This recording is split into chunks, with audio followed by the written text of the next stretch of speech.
Hi hello नमस्कार, मी लता सहकुटुंब चॅनलमध्ये पुन्हा एकदा तुमचे स्वागत आहे. तर संध्याकाळच्या टाईमला मी गणपती विसर्जन केल्यानंतर गणपती पाहायला निघालो आहोत. तर पहिल्यांदा ते म्हटले की आपण वाशीला आणि तुर्भ्याला जाऊया, तिकडे खूप छान मस्त गणपती असतात मोठमोठे. तर चला, तर तुम्ही पण आमच्यासोबत गणपती पाहायला चला, कारण 6वा दिवस आहे, गणपती विसर्जन झाले, त्यामुळे जास्त लोक नसतात. जी गडबड सगळ्यांची घरी गणपती विसर्जनाची असते घरगुती, त्यामुळे इथे पाहू शकता एकदम शांत आहे, जास्त गर्दी नाही. कारण जसं घरगुती गणपती गेले की त्यानंतर भरपूर प्रमाणात गर्दी होते, त्यामुळे आम्ही पाहिलं. आणि एकदम सुंदर क्लायमेट आहे, पाहू शकता. ते सेक्टर आम्ही वाशीला आलेलो आहे ह्या साईडला. ते इथे प्रचंड प्रमाणात मोठमोठे गणपती असतात. तर पाहू शकता घरगुती काही गणपती अजून पण चाललेले आहेत, आपल्या कारमध्ये गणपती घेऊन जात असतात. तर तुम्ही पण चला. आणि तुर्भ्याला खूप मोठी यात्रा पण असते, खूप सारे शॉपिंग करण्यासाठी असतं, ते तिथे पण आम्ही जाणार आहोत. पाहू शकता इकडे पण काही ठिकाणी गणपती चाललेले आहे.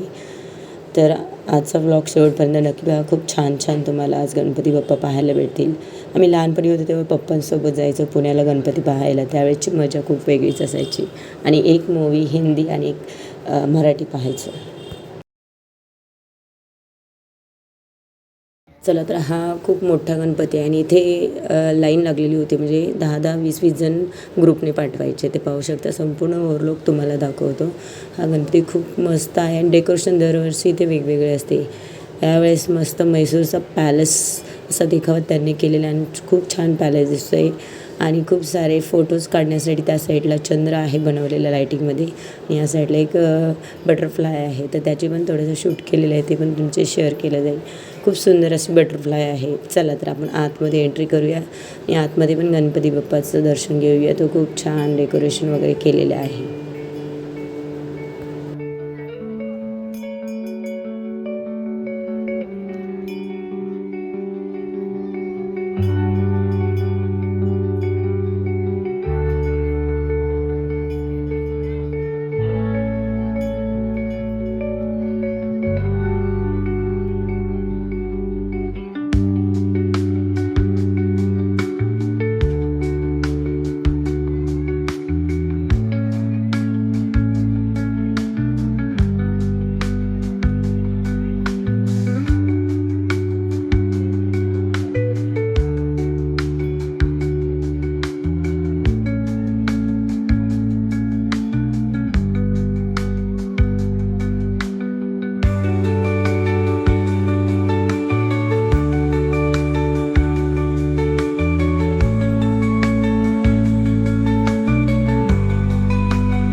तर इथे पाहू शकता, तिथे सेक्टर 17मध्ये वाशीमध्ये खूप मोठी यात्रा भरलेली. मेला दरवर्षी आम्ही जातो, तुर्भ्याला पण असते आणि इथे पण असते.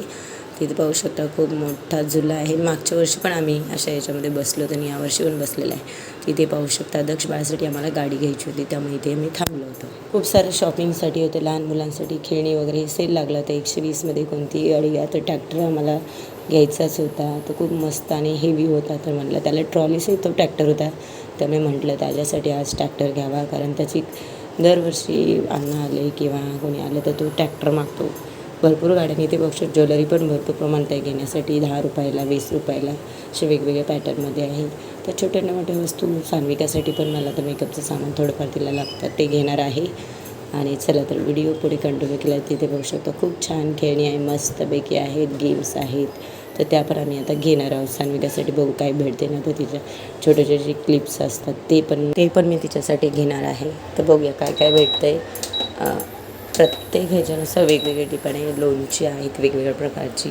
तिथे पाहू शकता पुढे खूप गर्दी आहे. माझ्या मागे ही सगळे शॉपिंग आम्ही घेत आहोत आणि या साईडला खूप आहे. इथे जास्त गर्दी नाही, 6 दिवसानंतर भरपूर इथे गर्दी, ते यात्रेसारखं स्वरूप झालेलं आहे. चला तर त्यानंतर आम्ही दुसरा गणपती पाहायला आलो. तुर्भ्यामध्ये पण खूप मस्त आणि मोठा गणपती. तिथे पाहू शकता सगळे शिवाजी महाराजांच्या आगात सगळे फोटोज वगैरे इथे लावलेले आहेत आणि सगळी माहिती दिलेली आहेत. तर सगळ्यांना पाहण्यासाठी खूप छान आहे. कोणत्या वेळी शिवाजी महाराजांचा राज्याभिषेक झाला वगैरे सर्व आणि कोणत्या पंडितांनी केला, ही संपूर्ण माहिती या फलकामध्ये तुम्ही पाहू शकता. चला तर आता पुढे पण पाहू शकता खूप छान आहे आणि मस्त माहिती घेण्यासारखी आहे इथे.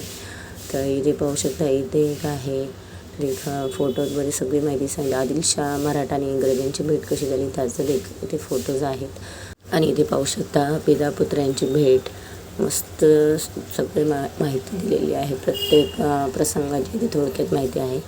इथे पण तुम्ही पाहू शकता खूप छान मस्त आहे. ज्यावेळेस शिवाजी महाराज शपथ घेत होते त्यावेळेचं हे आहे. रायरेश्वराच्या मंदिरामध्ये स्वराज्याची शपथ घेतानाचे फोटोज आहेत आणि मावळ्यांसोबत आहेत.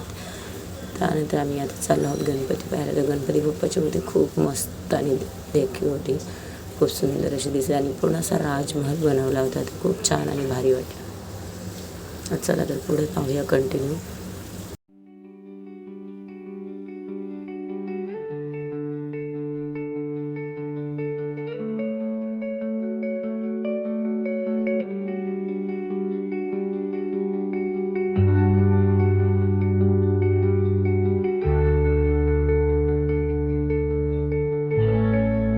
इथे समोर पाहू शकता तुळजापुरी देवीची सुंदर अशी प्रतिमा इथे त्यांनी सादर केलेली आहेत. खूप छान आहे, पूर्ण भिंतीमध्ये बनवलेली आहे आणि खूप आकर्षक आहे. आणि यांनी फोकस गणपती बाप्पा आणि याच्यावर ठेवल्यामुळे बाकीकडे छान उठून दिसत आणि आतमध्ये अंधार आहे थोडा. तर फोटो वगैरे काढत होते पण सेल्फी काही चांगले येत नव्हते कारण फोकस मेन याच्यावर होता. तर खूप छान आणि सुंदर अशी प्रतिमा आहे. चला तर तो गणपती पाहून झाल्यानंतर पुन्हा आम्ही रिटर्न घरी निघालो. तो कोपरखैरण्याला. तर कोपरखैरण्याचे पण काही गणपती आम्हाला पाहायचे होते, तर ते पाहण्यासाठी आम्ही म्हटलं चला आजचाच दिवस आहे, मस्त गणपती पाहता, जास्त गर्दी पण नसणार आहे. तर तुम्ही पण आमच्यासोबत चला आणि व्हिडिओ शेवटपर्यंत नक्की पहा. आजचा व्हिडिओ आवडला चॅनलला सबस्क्राईब जरूर करा. तर इथे पाहू शकता खूप सुंदर असा इको फ्रेंडली गणपती आहे. लाकडापासून बनवलेला हा गणपती आहे. तर खूप छान वाटला आणि मस्त आकर्षण वाटला. मार्केटला येतानाच आम्ही याला पाहिलं होतं, ज्यावेळेस गणपती आले त्यावेळेस खूप सुंदर आहे आणि सगळं इको फ्रेंडली दाखवलेलं आहे. उडण गणपती आहे आणि काही संदेश पण यामध्ये दिलेले आहेत. पशु पक्षी प्राण्यांचे फोटो छोटे छोटे आहेत. आणि इकडे पाहू शकता हा महल बनवलेला आहे, मस्त आहे गणपती आणि खूप आवडला मला पण हा गणपती. त्यानंतर दुसरा एक गणपती पाहायला गेलो. इथं पूर्ण आकाशातलं दाखवलेलं आहे, ढग वगैरे मस्त एकदम प्रसन्न वाटलं. फ्रेश एकदम ब्ल्यू आणि व्हाईटमध्ये कॉम्बिनेशनमध्ये केलेलं आहे गणपती. चला तर तुम्ही पण आमच्यासोबत पाहायला चला.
तर इथे पाहू शकता. त्यानंतर आम्ही कोपरखंडला इथे छोटासा मेला लागलेला आहे, तिथे मुलांना घेऊन आलो. ते घरी जागेत होते, मग म्हटलं चला यांना पण आपण मेल्यात फिरून आणूया.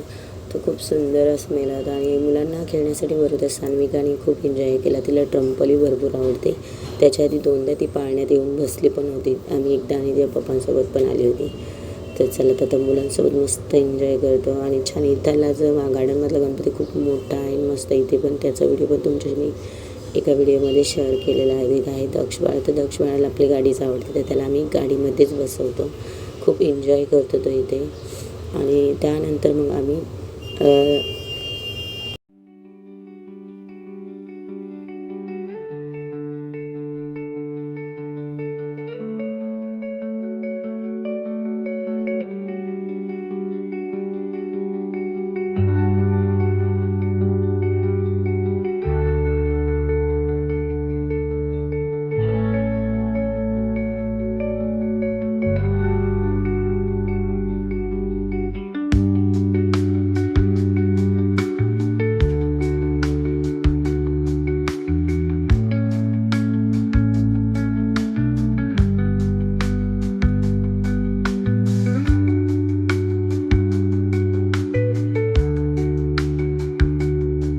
चला आता इथे गणपती विसरण्याच्या दुसऱ्या दिवशीचा व्हिडिओ अपलोड केला. ते सगळे गणपतीचे डेकोरेशन सामानवर काढू शकता. काल आम्ही इथे गणपती घडवला. तर आता पाहूया आपण नेमका गणपती किती प्रमाणात त्याचं विसर्जन झालं आणि विरघळलं आहे. तर आहे आमचा गणपती बाप्पा. इकडे आणि फुलं मुलं डान्स केलेली इकडची गणपतीची मूर्ती पहा कशी आहे. माती ही झालेली आहे त्याची. आता हे सगळे पाणीवरचं हे निर्माल्य हे त्या कुंड्यांना वापरणार. फक्त तुळशीची रोप आहे त्याला हे पाणी नाही वापरायचं, तर हे पाणी झाडांना. अशी झाली मूर्ती. एक साईडला माती चिपकली टपकला. आम्ही म्हणूनच तिकडे नेले नाही गार्डनमध्ये, कारण तिथे ना मूर्ती बुडून लगेच बाहेर काढली जात होती. त्यामुळंच काल ह्याच कारण होतं की आम्ही मूर्ती ना म्हणजे तिथे गार्डन तिथे तलाव बनवला तर तिथे जाणार होतो. परंतु आम्ही असं ऐकलं की तिथे पाण्यात बुडवतात थोडा वेळ 3 वेळा आणि ती बाजूला काढून ठेवली होती. व ती शाडूची मूर्ती असल्यामुळे ती लगेच विरघळली असते तिथे. ती परत पुढे त्यांना तलावात नेता नसते आली मेन तलाव. त्यामुळे आम्ही ठरवलं की घरीच विसर्जन करायचं आणि ह्याचं जे पाणी आहे ते रेग्युलर आपल्या जे कुंड्या आहे झाडांना वापरावं. फक्त तुळशीच्या जे रोप आहे त्याला हे पाणी नाही वापरता येत. तर बहुशा मूर्ती आता विरघळली आहे, थोडीफार आहे, खाली तळायलाच राहिली. आणि नंतर ही माती आम्ही परत एका कुंडीत यूज करणार आहे. म्हणजे गणपती छानपैकी काल मस्त विसर्जन झालं. तर आता हे सगळं क्लीन करायचं आहे मला. काल मुलांनी ते छान डेकोरेशन केलं होतं, रांगोळी वगैरे काढली होती. आणि त्यानंतर रात्री आम्ही मग गणपती पाहायला गेलो होतो. जास्त गर्दी नव्हती कारण गणपती 5-6व्या दिवसाचे गेल्यामुळे लोक त्यानंतर गणपती पाहायला खूप गर्दी होती. त्यामुळे आम्ही म्हटलं आजच जाऊया. आणि सान्विका दक्ष काय आले नाही, त्यांना झोप लागली, खूप दमले होते नाचून नाचून. त्यामुळे तर त्यांच्यासाठी थोडंफार शॉपिंग केलं तिकडे आणि मस्त गणपतीचं दर्शन केलं. चला तो व्हिडिओ पुढे कंटिन्यू केला जाईल. इथे पाहू शकता हे गणपतीसाठीचे जे सामान आहे, जे माळा वगैरे हे लागणार आहे परत मला. तर हे सगळं धुवून ठेवणारे टोप्या वगैरे हे आपल्या गणपतीचे वस्त्र आहे. ते निरमाच्या पाण्यात हे करून ठेवते. टोप्या वगैरे भिजत ठेवायचे ना. आणि एक जे कपडा आहे फक्त निरमातून काढणारे, कारण ह्याचे टिकले जाण्याची शेती कलर निघतो. तर ही माळा वगैरे भिजत ठेवते मी, जेणेकरून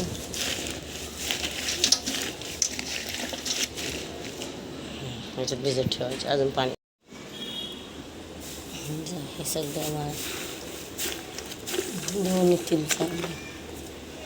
एक वस्त्र आहे हे खूप जरा तेलकट झालेलं, हे डायरेक्ट मी धुवून ठेवते स्वच्छ. हे डायरेक्ट मशीनला लाव. इथं तर हे सगळं निर्माल्य मला काढायचे आहे गणपती बाप्पाचे. माती ठेवायचं आणि हे पाणी रेग्युलर आपल्या फक्त ह्या सगळ्या रोपांना वापरणार मी. इथे फक्त हे तुळशीचं रोप आहे, ह्यालाही पाणी नाही चालणार. बाकी दुसरे जे रोप आहेत त्यांना आलं ते चालेल. चला आता ही मशीन लावते पटकेने मी आणि हे कपडे इतर हे सगळे क्लीन करून सर्व प्रकार हे काढून टाकणार थोडं आणि पाका हे झाड आहे खत म्हणून पण यूज होईल का. याच्यात तुळस आहे त्यामुळे मी ह्यात यूज नाही करणार. इकडे आपण ह्याचे मस्त हे होऊ शकतं आणि पान पण मिळू शकतं. सगळं हिरवं लागलं काढून दिलं त्यांच्यामध्ये.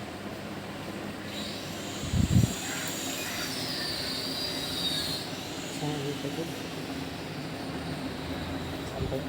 आवश्यकता गणपती बाप्पा आपला थोडं हे झालेलं आहे मातीत,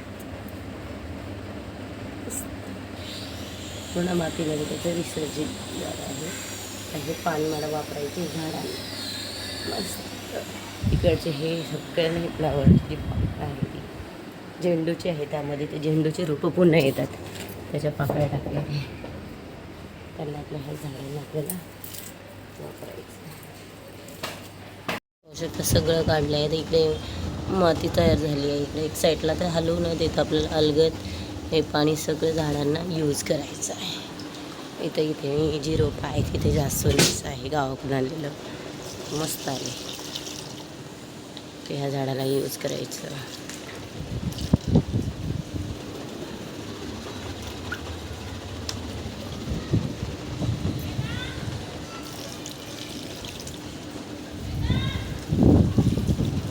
फक्त ही तुळशीचं रोप आहे म्हणून तिला नाही.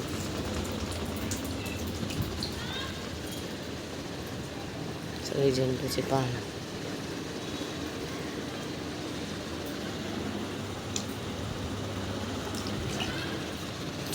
हे एक तुळशीच्या ह्याच्यात छोटी छोटी रोप आहे, त्यामुळे म्हणलं त्यात नाही यूज करायचं, तर हे जास्त. इकडे खूप छान रोपं ठेवलेली.